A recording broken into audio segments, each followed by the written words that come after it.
Chicos, todos a clase. Comienza la hora de historia con Felipe Piña por la Radio Municipal de Florencio Varela. Muy buenas tardes, nos encontramos una vez más en la hora de historia por la Radio Municipal de Florencio Varela.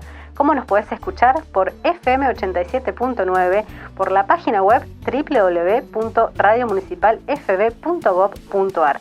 También podés vernos en vivo, nos buscas en Facebook como Radio Municipal FB. Para comunicarte con nosotros lo podés hacer por el WhatsApp 11 68 98 75 92.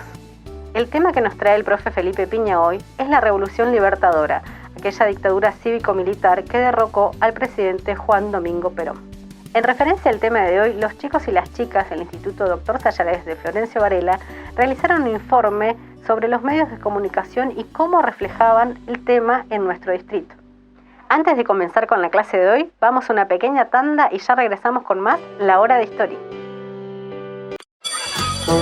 Vamos al recreo. Y enseguida volvemos a La Hora de Historia. Varela, vacunate. Si te registraste para la vacunación contra el COVID-19, chequea frecuentemente la app Vacunate PDA y la web vacunatepda.gba.gov.ar para saber si tenés asignado el turno correspondiente.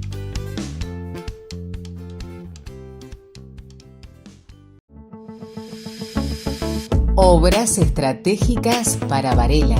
Estamos llevando a cabo una planificación integral. Priorizamos la conectividad entre barrios y los accesos a escuelas, instituciones, centros de salud y de seguridad. Entubamiento del arroyo Jiménez. Reconstrucción de pavimentos en el cruce. Asfalto en Santa Rosa. Reconstrucción en hormigón en Ingeniero Alan. Pavimentos y repavimentación en el centro. Más información en varela.gov.ar/obras. Municipalidad de Florencio Varela. Seguimos en La Hora de Historia.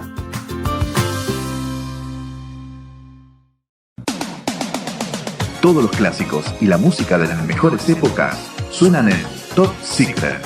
Top Secret, viernes a las 20 horas por la Radio Municipal.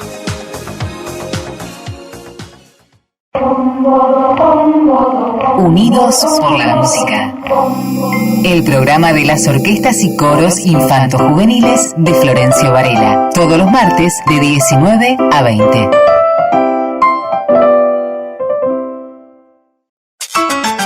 Sumate cada lunes con Justo Lamas y Daniela Benítez Kauer a partir de las 10 de la mañana al programa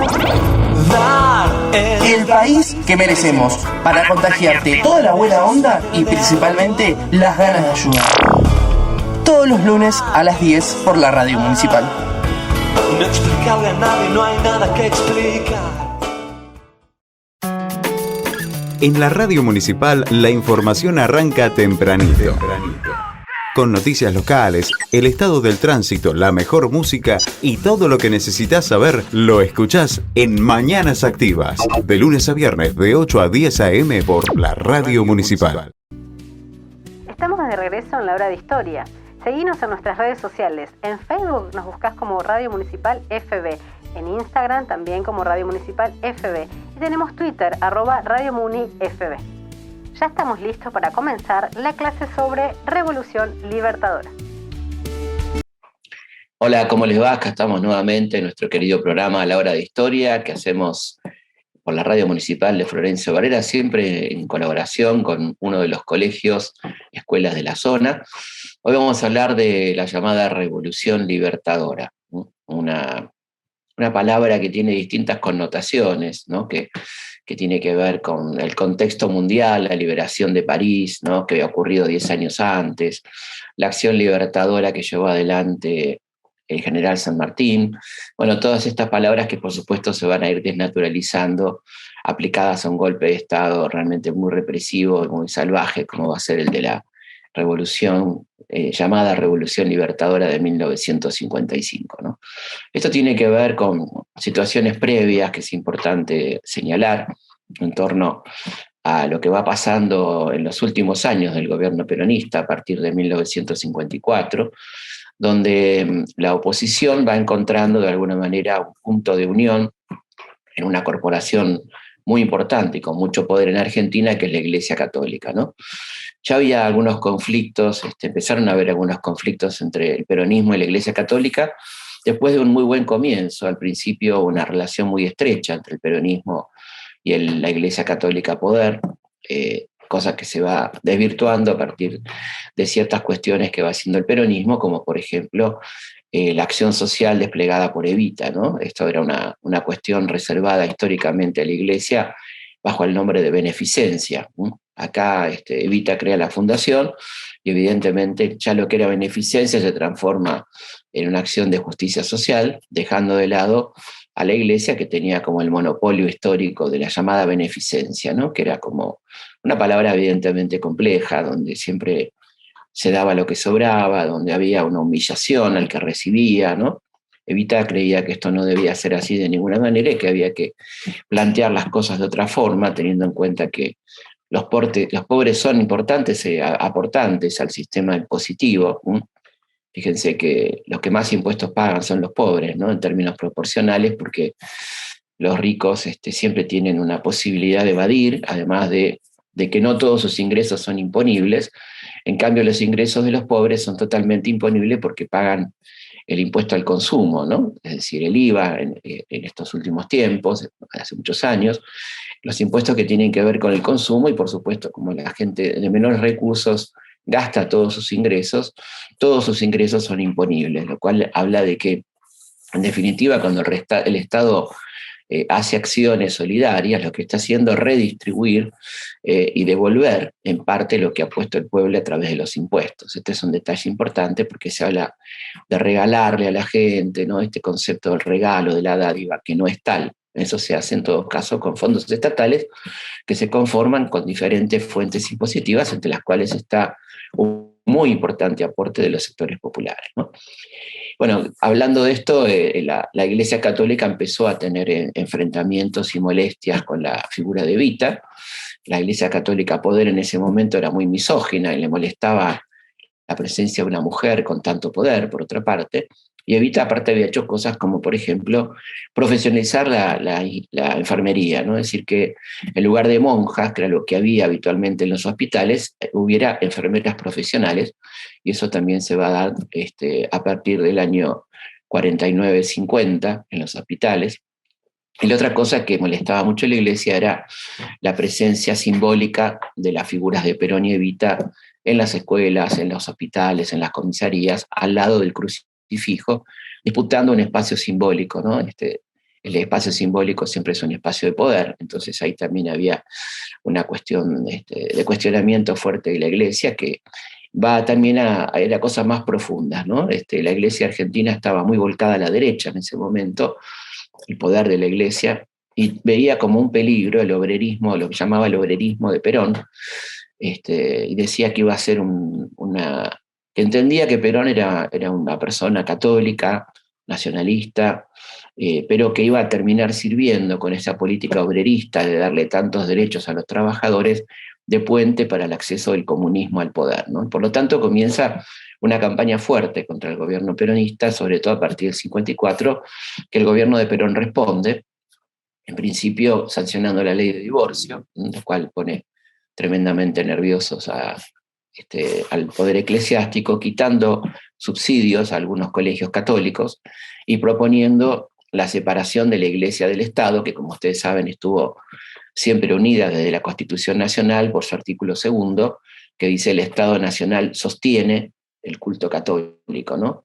La palabra sostiene actúa polisémicamente, porque quiere decir que adopta como religión oficial al catolicismo y a la vez la sostiene económicamente, con lo cual evidentemente era un golpe durísimo para la Iglesia, y ahí comienza entonces sí la Iglesia a convertirse en una importante conspiradora, y los partidos opositores se van nucleando detrás de la Iglesia en una campaña ya golpista desatada, ¿no?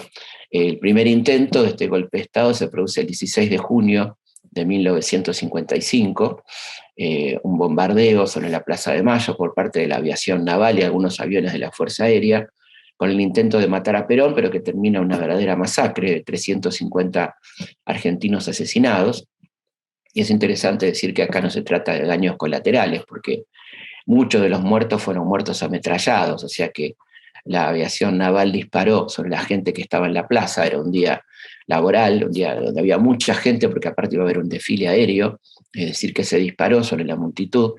Es una acción criminal que dejó más de 350 muertos y miles de heridos, ¿no? Por varias pasadas, hubo durante el día varias pasadas en este intento de golpe, donde estaban designados las futuras autoridades de una especie de triunvirato que iba a asumir una vez derrocado Perón, donde había un representante del mundo empresario, uno del socialismo claramente desvirtuado, socialismo de derecha, representado por Américo Ghioldi, una figura muy oscura de nuestra historia, que, fíjense ustedes, va a terminar siendo después embajador de Videla en Portugal. Fíjense qué poco de socialista tenía este señor. Un representante radical, Zabala Ortiz, bueno, había... Y Mario Amadeo, un representante de la ultraderecha católica, ¿no? En definitiva, el golpe fracasa, cumple su objetivo de meter terror, ¿no?, con estos muertos. Perón intenta primero una conciliación, abriendo las radios a los medios opositores, a los opositores. El golpe termina fracasando, más allá de haber logrado el objetivo de meter miedo, ¿no?, de matar a 350 personas, un verdadero desastre. Y a la noche se queman varias iglesias de Buenos Aires, grupos peronistas queman las iglesias, un poco reconociendo que detrás del bombardeo estaba la iglesia. No estoy justificando el hecho, estoy explicando, ¿no?, lo que pasó, a partir de lo que había ocurrido durante el día, ¿no? Pero bueno, el golpe está en marcha, y los preparativos ya estaban muy avanzados, y el 16 de septiembre se lanza desde Córdoba, el general Lonardi lanza la orden que consistía en la frase clave "Dios es justo", para empezar el golpe militar contra Perón, que tiene sus resistencias. Perón se asila en la embajada paraguaya, y de ahí lo mandan a una cañonera, la cañonera Paraguay, que va a estar anclada en el puerto en espera de que lo vengan a buscar diplomáticamente para salir del país. Ahí va a permanecer varios días, y finalmente el 23 de septiembre, luego de la amenaza de bombardeo de la ciudad por parte de los barcos, los acorazados de la Armada Argentina, la amenaza de bombardeo a los depósitos de petróleo de La Plata y Mar del Plata, se acepta una junta que había designado Perón, asume entonces la derrota, y finalmente se designa presidente a Lonardi y vicepresidente a Rojas, ¿no?, representante del ejército y representante de la marina. Lonardi se muestra en principio demasiado moderado para los sectores más gorilas, como se llamaban ya en aquel momento los antiperonistas. No proscribe la CGT ni proscribe al Partido Peronista inmediatamente. Tiene actitudes un poco más conciliadoras, lo cual crea un clima de muy fuerte descontento entre los golpistas, que a su vez arman un golpe de Estado con amenaza de bombardear la residencia de Olivos. Y el 14 de noviembre Lonardi renuncia en medio de fuertes presiones, y es reemplazado por Aramburu como presidente, y sigue Rojas como vicepresidente. Y a partir de ahí comienza entonces sí la etapa más dura de la llamada Revolución Libertadora en noviembre de 1955, ¿no?, con la proscripción del Partido Peronista, con la publicación del decreto 4161, que prohíbe la mención de la palabra Perón, evita el pasar por la radio o emitir las canciones La Marcha Peronista, Vita Capitana, la exhibición de fotos, de libros. Todo eso podía llevar a quien los portara o los tuviera en su casa a años de prisión. Hay más de 4.000 presos políticos, hay miles de delegados de fábrica expulsados, se interviene la CGT, se proscribe el Partido Peronista, y comienza una muy fuerte persecución al peronismo y una revancha, ¿no?, una revancha social, que muestra un fuerte resentimiento social de aquellos que habían tomado el poder en ese momento, ¿no? Lo primero que se hace es paralizar las obras que había lanzado el peronismo en materia de salud. 2 enormes hospitales, el Hospital Perón, que era un hospital general muy grande, queda paralizado, que después se convirtió en el famoso Elefante Blanco, y el hospital pediátrico más grande de América, que iba a ser el María Eva Duarte de Perón, que tenía 3 cuerpos, era una cosa gigantesca, estaba comprado el material quirúrgico, las sábanas y los elementos para el hospital, se decide paralizarlo, igual que el Perón. El argumento era que si no se iban a convertir en lugares de homenaje a las figuras de los déspotas dispuestos, como decían ellos. Y finalmente se interviene la Fundación Eva Perón, se queman los juguetes de la fundación, se queman frazadas, se destruyen pulmotores, bueno, una cosa realmente increíble, de un odio extraordinario, y se secuestra el cadáver de Evita, ¿no? El cadáver de Evita que estaba en la CGT, donde era permanentemente restaurado por el doctor Ara, que lo había embalsamado, estaba en el primer piso de la CGT, y de ahí es secuestrado y trasladado a diferentes lugares por parte de la Revolución Libertadora, también para evitar que la CGT se convierta en un centro de peregrinación, porque ahí estaba el cadáver de Evita. De todas maneras, la resistencia peronista, que comienza el mismo día del golpe prácticamente, había montado guardia y iba viendo a dónde llevado el cuerpo de Evita, y en cada lugar secreto donde llevada, casas de seguridad y demás, aparecen flores de no me olvides y velas, ¿no? Dándole a entender a los captores que sabían dónde estaba el cuerpo de Evita. Esto los va poniendo nerviosos y los va llevando a hacer algunas locuras, como por ejemplo llevar el cadáver a la casa del mayor Arandía, que la tiene en la baulera de su casa. Hay un hombre que está en estado paranoico y que dormía con una 9 milímetros debajo de la almohada, y bueno, y en una noche de medio de ensoñaciones, ve cruzar una figura femenina, cree que es Evita, el fantasma de Evita, digamos, le vacía el cargador y así mata a su mujer, que estaba embarazada de 8 meses, ¿no? A partir de este episodio se resuelve llevar el cuerpo a la sede central del Servicio de Inteligencia del Estado, que quedaba en Callao y Viamonte, a cargo del jefe del operativo del secuestro, el coronel Morikenen, que lo tiene en su despacho y que se lo muestra a algunos de sus visitantes con cierto orgullo. Estaba escondido el cadáver detrás de unas cajas de radio. Bueno, una verdadera locura, ¿no? Y ahí va María Luisa Bember, la hija de los Bember, una de las familias más poderosas del país, los dueños de Quilmes, de la empresa cervecera Quilmes, a hacer un trámite, y él le muestra orgulloso ese cuerpo, y la chica sale, era una chica de 18 años en ese momento, María Luisa, la futura directora de cine, sale espantada y lo cuenta en su familia, que a su vez se lo cuenta en Aramburu, y ahí se decide sacar el cadáver de Evita de la Argentina clandestinamente en 1957, bajo el nombre de María Maggi de Magistris, y enterrarla en Milán, bajo ese nombre, y ahí va a permanecer enterrada clandestinamente hasta 1971, ¿no? Esa es otra historia de la que algún día hablaremos, la historia del cuerpo de Evita, pero que comienza puntualmente con el secuestro de la llamada Revolución Libertadora. En lo económico, la Libertadora implica una regresión absoluta, ¿no? Un freno en los salarios, la liberación de precios. La Argentina ingresa al Fondo Monetario Internacional en febrero de 1956, contratando con el fondo un empréstito con las condiciones típicas de los acuerdos stand-by con el Fondo Monetario, ¿no? Reducción de salarios, liberación de precios, liberación y aumento de tarifas públicas, contracción del consumo interno, ¿no? Explicamos esto de qué se trata. Básicamente, lo que hacen los planes de ajuste del fondo, los planes que hoy llamamos neoliberales, es fundamentalmente deprimir el consumo interno a partir de contener los salarios. ¿Cómo se contiene un salario? No aumentándolo y liberando los precios, ¿no? Si no hay aumento salarial y los precios se disparan, el salario se reduce en términos reales. Con lo cual mi capacidad de compra es menor, y mi capacidad de compra menor hace que haya más saldos exportables en rubros como por ejemplo carne, como por ejemplo trigo, es decir, consumos que ya no se efectúan y que quedan liberados hacia la exportación. Esos consumos exportables revierten en divisas, se pagan en divisas, y esas divisas sirven, entre otras cosas, para pagar deuda, ¿no? Por eso el fondo siempre plantea estos planes de contención del consumo e incremento de los precios y las tarifas, que es una cuestión de toda la vida del Fondo Monetario, que comienza en Argentina en 1956 con el primer acuerdo con el Fondo Monetario, una política económica restrictiva, que acompaña mucho más al sector ganadero que al sector industrial, y una represión muy fuerte en las fábricas con respecto al movimiento obrero, ¿no?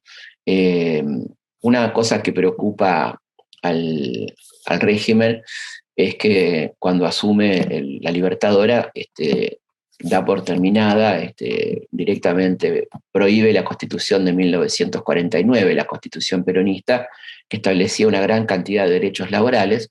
Entonces plantea la convocatoria a una constituyente para 1957, para lo cual convoca elecciones, ¿no? Con la idea de establecer algunas leyes laborales, compensando la ausencia de legislación por la prohibición de la Constitución del 49.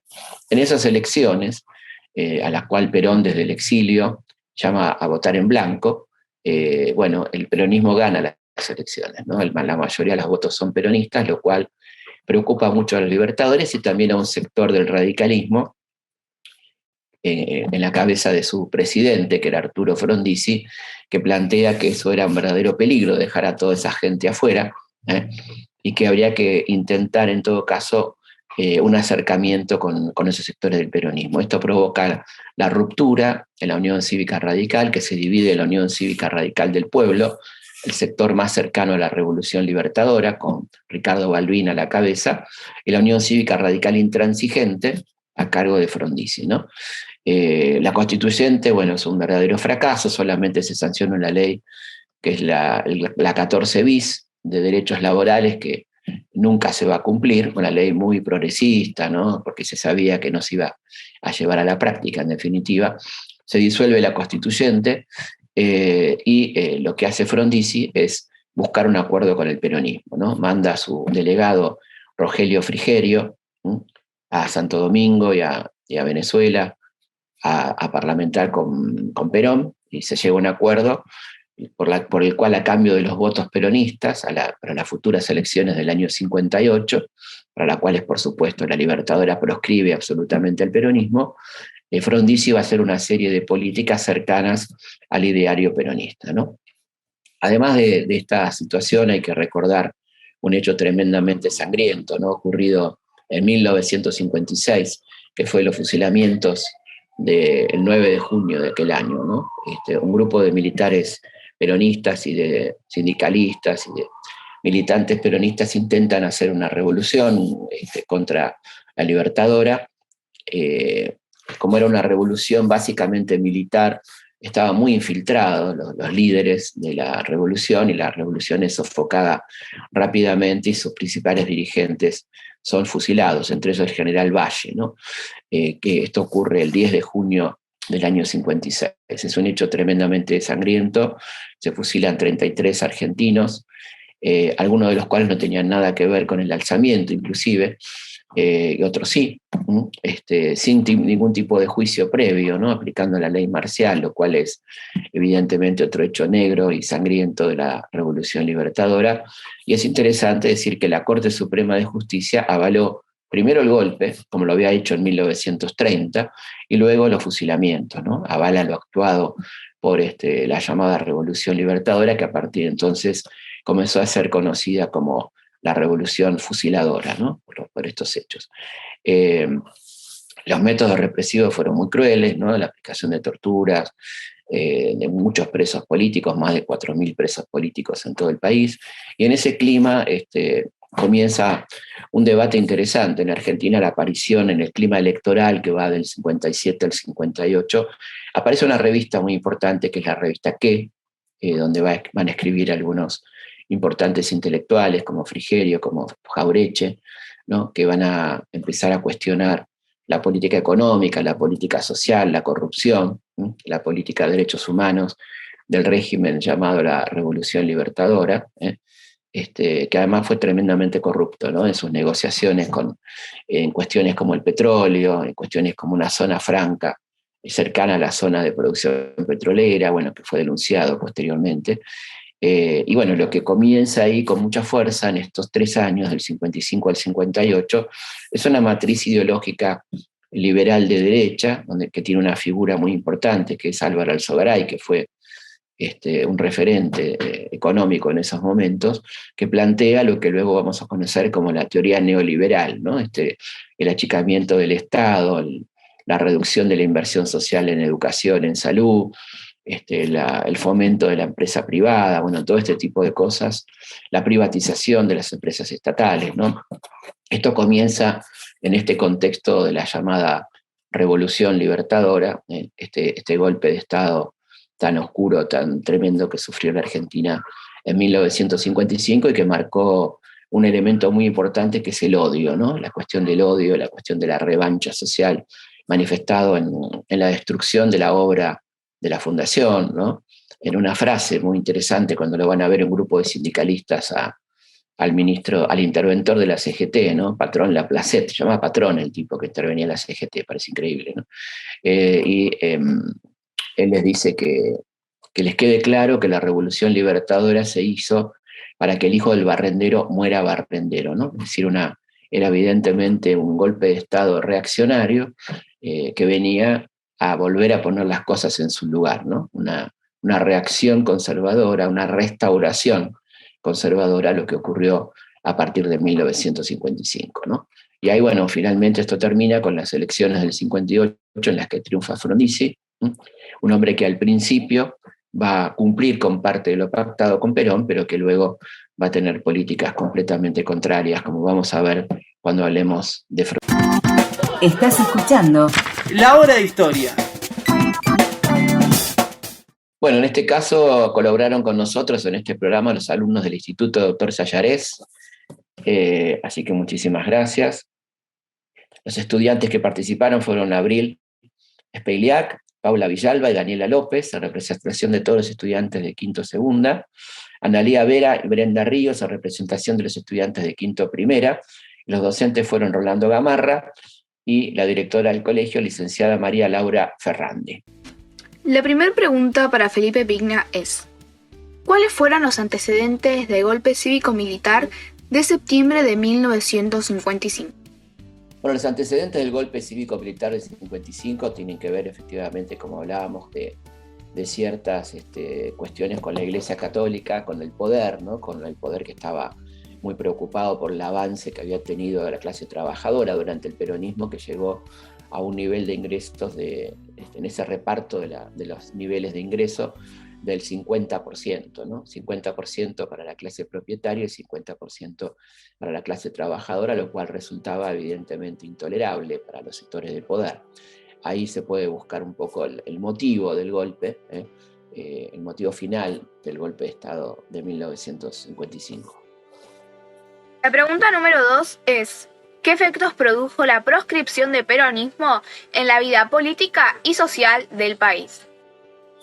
La proscripción del peronismo tuvo diferentes efectos, ¿no? Por un lado, una parte de la sociedad que uno podría situar, que es casi una constante, entre un 30 y 40% de la sociedad muy antiperonista, muy contenta con que el peronismo desaparezca, por lo menos formalmente, de la sociedad, y otra parte mayoritaria, en términos generales, de la sociedad, que decidió resistir esta proscripción y que formó la resistencia peronista, ¿no? Aquel decreto 4161 terminó constituyendo en definitiva casi una partida de nacimiento y de identidad de los peronistas, que comienzan a resistir los diferentes gobiernos que se van a suceder entre 1955 y la vuelta al peronismo al poder en 1973. La pregunta número 3 es: ¿cuál fue el rol de la Iglesia Católica antes, durante y después del golpe de Estado cívico-militar de 1955? El rol de la Iglesia Católica fue fundamental en el golpe de Estado, ¿no? Comenzó a conspirar abiertamente contra el gobierno. Los llamados comandos civiles, que eran comandos armados, se reunían en las iglesias, los sacerdotes hacían arengas en sus discursos dominicales. La Iglesia tuvo muchísimo que ver con el golpe de Estado de 1955 y por supuesto fue muy beneficiada. Después del golpe del 55 económicamente se intentó sancionar una ley que permitía a las universidades católicas la emisión de títulos habilitantes, cosa que va a ocurrir tiempo después con Frondizi.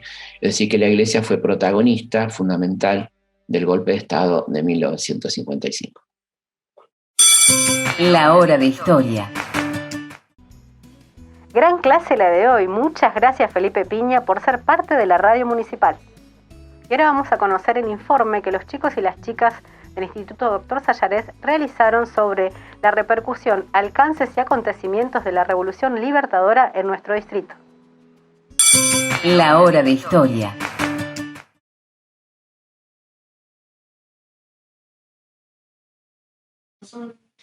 Saludamos cordialmente a la audiencia. Somos estudiantes del Colegio Dr. Sayares y agradecemos nuevamente la oportunidad de participar en el programa La Hora de Historia de la Radio Municipal junto a Felipe Piña. La experiencia compartida el año pasado fue muy enriquecedora. En esta ocasión hablaremos sobre un tema que marcó nuestra sociedad, tanto en el ámbito nacional como en nuestra querida localidad Florencio Varela, la Revolución Libertadora, es decir, el golpe cívico-militar que derrocó al presidente Perón el 16 de septiembre de 1955. Intentaremos dar una perspectiva general del contexto basándonos en la recopilación de datos históricos y de tipo periodísticos a nivel local.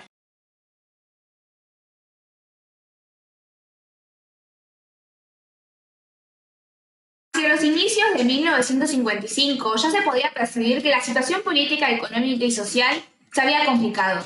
Las relaciones del gobierno de Juan Domingo Perón con la Iglesia Católica y con algunos sectores de las Fuerzas Armadas se deterioraron en 1954. Para ese entonces, detrás de la Iglesia Católica se articulaba la oposición a Perón. La Marina era la Fuerza Armada más antiperonista. El 16 de junio de 1955, aviones de la Marina intentaron un fallido golpe de Estado y bombardearon la Casa Rosada y la Plaza de Mayo. Uno de los hechos más sangrientos de la historia argentina contemporánea. El ataque tenía como objetivo principal asesinar al presidente Juan Domingo Perón y a los miembros de su gabinete para consumar así un golpe de Estado. Sin embargo, la maniobra comprendía también la agresión contra civiles que pudieron alzarse en defensa de un gobierno constitucional que contaba con un importante apoyo popular. Este sangriento episodio provocó la muerte de más de 300 personas y otros centenares de heridos. El fallido golpe fue un antecedente directo del que se producirá meses después. Recordemos las palabras pronunciadas por Juan Domingo Perón por cadena nacional el mismo día del bombardeo, en este fragmento. Lo más indignante es que hayan tirado a mansalva contra el pueblo. Es indudable que pasarán los tiempos, pero la historia no perdonará jamás semejante sacrilegio. Para no ser criminales como ellos, les pido que estén tranquilos. Los que tiraron contra el pueblo no son ni han sido jamás soldados argentinos, porque los soldados argentinos no son ni traidores ni cobardes. Y los que tiraron contra el pueblo son traidores y cobardes.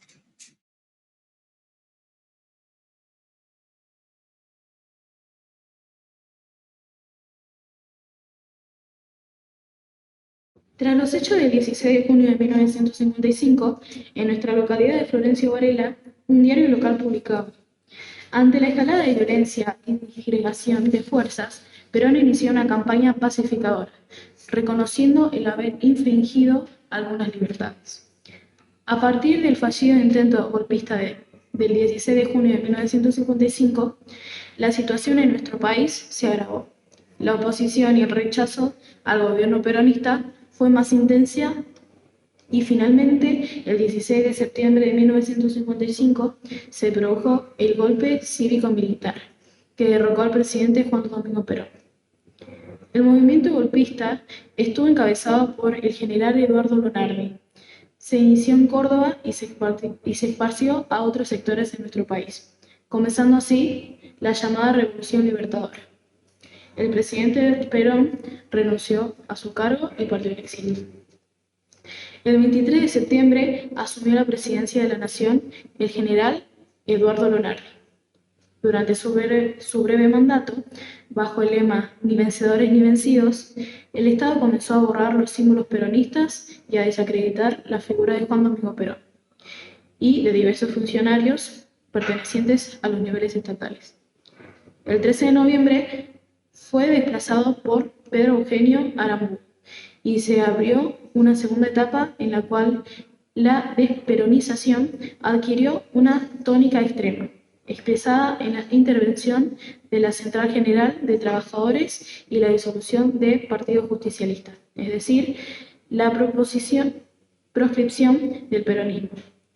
Si reparamos en Si reparamos en la normativa, encontramos que se dictaron desde un primer momento una serie de disposiciones tendientes a eliminar aquellas referencias de forma gráfica, escrita o oral que hicieran mención al gobierno peronista, cuya regla culminante fue la sanción del famoso Decreto 4161, que prohibía en todo el territorio de la nación la utilización con fines de afirmación ideológica peronista de las imágenes, símbolos, signos, expresiones significativas, doctrinas, artículos y obras artísticas que pretendan tal carácter o pudieran ser tenidas por alguien como tales.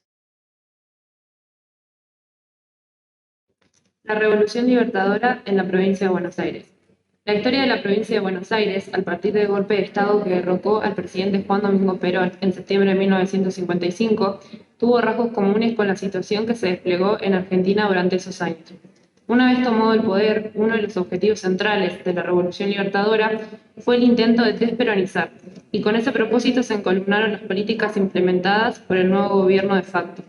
Dichas políticas tuvieron un amplio alcance con el avance de los días. Fueron destituidos de sus cargos todos los funcionarios afines con el peronismo. Esto incluía al gobernador de la provincia y a los intendentes. Al momento de producirse el golpe de Estado, en Buenos Aires se encontraba en funciones el gobernador Carlos Aloe, y en nuestra localidad de Florencio Varela el intendente era Luis Calegari, de afinidad política con el gobierno peronista derrocado por el golpe de Estado. Los sucesivos gobiernos bonaerenses de la Revolución Libertadora llevaron adelante ese intento de derrocar a la política provincial a los años previos a la emergencia del peronismo. Primero lo hizo el interventor federal Coronel Osorio Arana, quien ocupó el cargo de septiembre a noviembre de 1955. Aproximadamente durante el mismo periodo que el general Lonardi como presidente. Lo sucedió el coronel Emilio Bonecarrere, procurando idéntico objetivo. En esta etapa hubo gran cantidad de renuncias, despidos y reincorporaciones en la estructura orgánica bonaerense.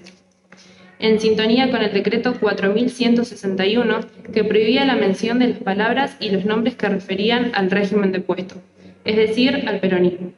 También se le quitó el nombre de Eva Perón a la capital de la provincia y se le restituyó el nombre de La Plata. En octubre de 1955 se creó una comisión investigadora de la provincia de Buenos Aires, que tenía amplísimas atribuciones desde detener personas hasta incautar libros.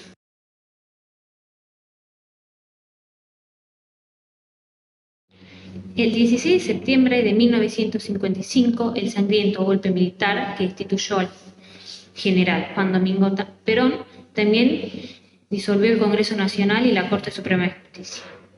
El gobernante Eduardo Lonardi asumió la presidencia de la nación y los tentáculos del auto titulada Revolución Libertadora se extendieron por todo el país, reemplazando a los gobernantes de las provincias y también a los intendentes votados por el pueblo, entre ellos a don Luis Calegari, que dirigía los destinos de Florencio Varela, con la aprobación de todos los sectores políticos. Una auténtica caza de brujas se desató en cada rincón del país, deteniendo a centenares de militares peronistas solamente por su calidad de tales.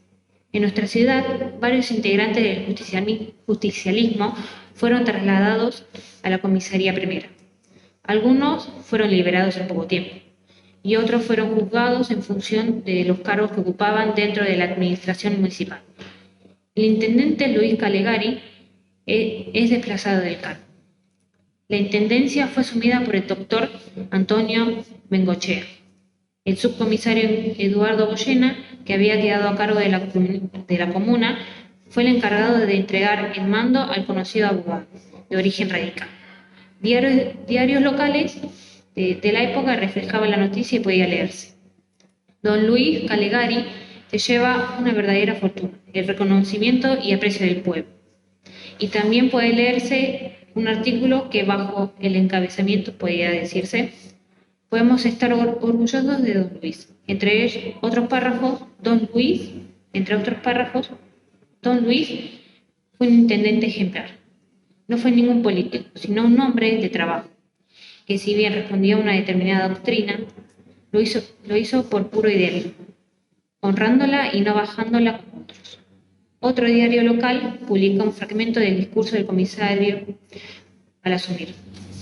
Ejerceré la función con toda economía, respetando con absoluta fidelidad la posición del gobierno revolucionario, definida en este concepto que honra y da singular fisonomía a nuestra tradición jurídica internacional. La victoria no da derechos. Aquí no hay, no podría haberlos, ni vencedores ni vencidos.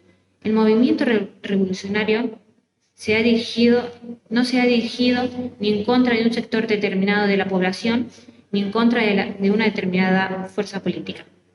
Se ha dirigido contra quienes, en su loco desvarío, ni siquiera respetó nuestros sagrados símbolos ni nuestra trayectoria histórica. Y ahogó las formas de libertad, ignorando quizás que los valores permanentes al espíritu nunca mueren. En otra publicación local podemos leer: en Florencio Varela el movimiento revolucionario de septiembre no había cobrado víctimas y por la senda caminaba el sector derrotado, tranquilo. Otra editorial, el viernes 30 de septiembre, bajo un subjetivo título de, como siempre, insistía en la preservación de la calma. Pasado este momento de desconcierto, terminado el amargor de unos y la alegría de otros, ya secan las lágrimas y desaparecía la expresión de triunfo, sin pensar en venganzas ni desquites, debemos marchar todos juntos, tomados de los brazos, unidos, en un canto de esperanza y de fe hacia un futuro mejor, hacia un devenir luminoso. Todos, los unos a los otros, debemos ir al encuentro de la paz, de los espíritus y sosiego de las almas, y la tranquilidad de la familia. En Florencio Varela tiene que ser así, como siempre. Por supuesto que pronto la censura y la prohibición de nombrar o mencionar cualquier tipo de referencia a Perón o al Partido Justicialista o el gobierno peronista llegó también a la ciudad y los diarios locales debieron acatar las órdenes. Sin embargo, buscaron la forma de seguir informando sin ser censurados. La vida cotidiana de los varelenses se desarrollaba en un contexto de tensiones, que en definitiva eran las mismas tensiones que la sociedad argentina atravesaba en esa época. Unos años antes, en 1953, durante la intendencia de Luis Calegari, se había declarado ciudad a Florencio Varela, cabeza del partido homónimo, por la ley provincial número 5.719, en tiempos de la gobernación de Carlos Alvear. Este acontecimiento significó un nuevo impulso para los habitantes. A pocos meses del derrocamiento del gobierno inconstitucional de Juan Domingo Perón por la llamada Revolución Libertadora, y ya iniciado en 1956, se abatió sobre el país la epidemia de poliomielitis. Florencio Varela, con un hospital insuficiente para atender una población que rondaba los 40.000 habitantes, no podía ofrecer respaldo adecuado a los casos locales y debía derivarlos hacia otros centros aptos para ello, principalmente el Hospital de Niños de La Plata. Aquí el comisionado municipal Dr. Antonio Bengochea formó una comisión especial para arbitrar los recursos necesarios, económica y socialmente, para ayudar a las víctimas. En aquel entonces, el hospital era conocido como la Sala de Primeros Auxilios, y su interventor, Ernesto Scrocchi, fue reemplazado por el doctor César Pereira. Por decisión del comisionado Bengochea, las hermanas marianas del apostolado católico fueron convocadas para atender y desempeñar tareas propias de nuestro establecimiento sanitario. Con el decreto 4161, que prohibía la mención de palabras y los nombres que se referían al régimen depuesto, es decir, al peronismo, se cambiaron nombres de calles y particularmente el nombre de la conocida colonia La Capilla, que antes del golpe de Estado de 1955 se denominaba Colonia 17 de Octubre. El loteo de la colonia se hizo durante la gobernación de Carlos B. Aloe y entre 1952 y 1953 se realizaron los primeros llamados a licitación y entregas de tierras. El cambio de esta zona rural de nuestro partido respondió a la censura y prohibición que pesaba sobre todas las referencias al peronismo. Nueva intendencia en Florencio Varela. Con el correr del tiempo se fue preparando el terreno para las elecciones, en las que, claro, estuvo prescrito el peronismo. En nuestra localidad, hacia 1958, los candidatos a intendentes eran Matías López, Partido Conservador Popular, Julián Baigorri, Unión Cívica Radical Intransigente, Raúl Sergio Desi, Partido Democrático Cristiano, Alfredo Scrocchi, Unión Cívica Radical del Pueblo, y Juan Carlos Fonruch, Unión Vecinal. Finalmente, en las elecciones ganó Julián Baigorri para la intendencia y Ernesto Scrocchi obtuvo una banca en el Senado Provincial. Una nueva etapa se inició en el país y en nuestra querida localidad de Florencio Varela. En nombre de las y los estudiantes, equipo directivo y docentes del Instituto Dr. Sayaret, agradecemos al historiador Felipe Pigna y a la radio municipal, que por segundo año consecutivo nos invitan a investigar y reflexionar un poco más sobre la historia de nuestra querida localidad de Florencio Varela. Les agradecemos un montón y les mandamos muchos besos. Estás escuchando La Hora de Historia. Felicitaciones a las participantes y al profe que acompañó en esta investigación.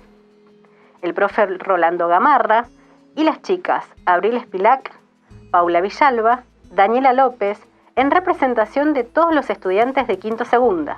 También Analía Vera, Brenda Ríos, en representación de los estudiantes de Quinta Primera. Y así llegamos al final de la Hora de Historia. Espero que lo hayan disfrutado. Recuerden que para participar con su escuela nos tienen que enviar un correo electrónico a laradioentuescuelafb@gmail.com. Queremos agradecer a la subsecretaria de Prensa y Comunicación, Noelia Piñeiro, y al intendente municipal, Andrés Watson, por el apoyo en nuestros proyectos. Soy Romina Galcerano y los espero el próximo jueves a las 6 de la tarde. Chao.